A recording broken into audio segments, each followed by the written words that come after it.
How to make a public profile on Snapchat without being 18. Let's get started. Launch your Snapchat.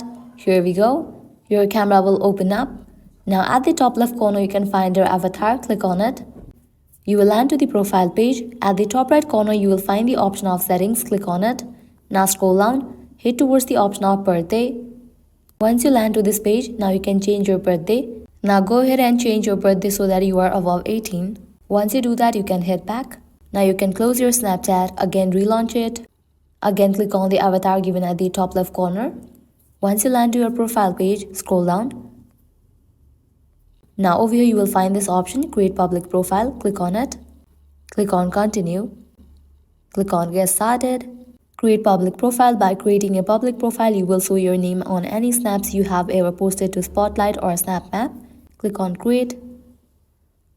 And with that, your public profile will be created. Now you can edit your public profile. So this is how you can make a public profile on Snapchat without being 18. If this video was helpful, don't forget to like, share and subscribe. Thank you.